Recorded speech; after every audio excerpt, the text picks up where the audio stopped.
चलो बच्चों, आज हम देखेंगे निबंध लेखन।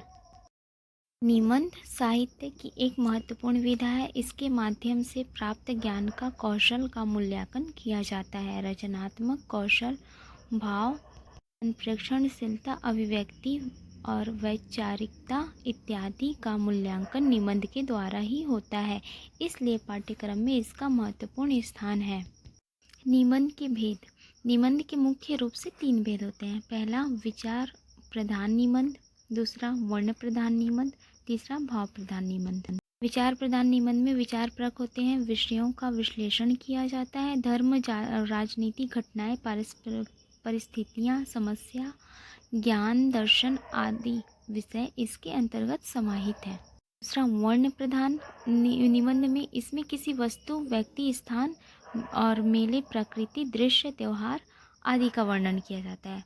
और भाव प्रधान निबंध में इन निबंध में भावों की प्रधानता रहती है। इनमें अहिंसा, आतंकवाद, संस्कार और ससंगत गीत और विश्व बंधुत्व, मानवता, सांस्कृतिक आदि विषयों का वर्णन किया जाता है। निबंध लेखन के लिए निर्देश। से पहले निबंध के विषय को भलीभांति समझ लेना चाहिए। फिर निबंध की रूपरेखा बना लेनी चाहिए, यह महत्वपूर्ण कार्य होता है। फिर उसके बाद निबंध के विषय के संबंधित बिंदु को बना लेना चाहिए। इन्हीं बिंदुओं का विस्तार अनुच्छेद में किया जाता है। अनुच्छेद में प्रत्येक बिंदु का स्पष्टीकरण करना चाहिए। यथा स्थान, उदाहरण, आवश्यक कथाएं, कथन आदि देने चाहिए।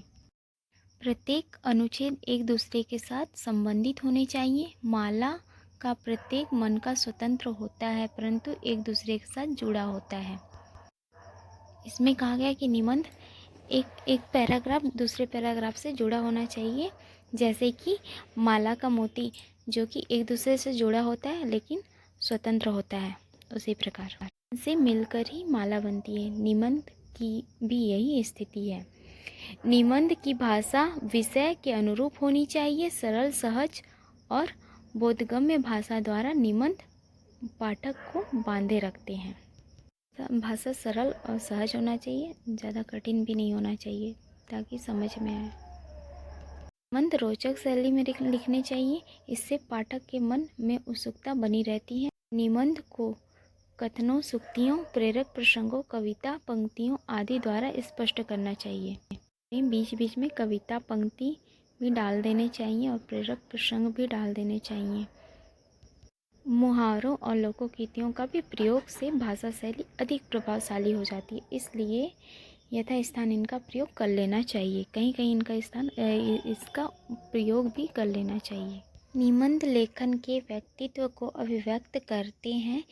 इनमें व्यक्तिगत अनुभवों का समावेश करना चाहिए। निबंध का प्रत्येक वाक्य एक दूसरे से जुड़ा हुआ होना चाहिए।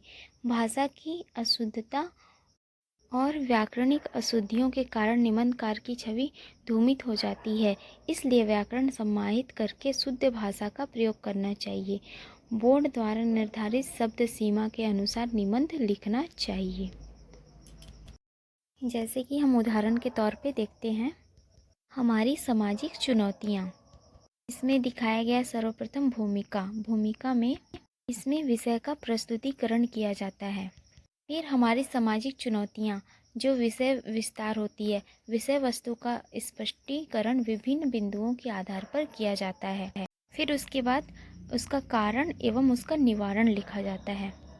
और उपसंहार, जो बातें कही गई हैं उनका केंद्रीय भाव, विषय का मूल भाव स्पष्ट हो, तर्क सहित अपना विचार लिखा जाता है।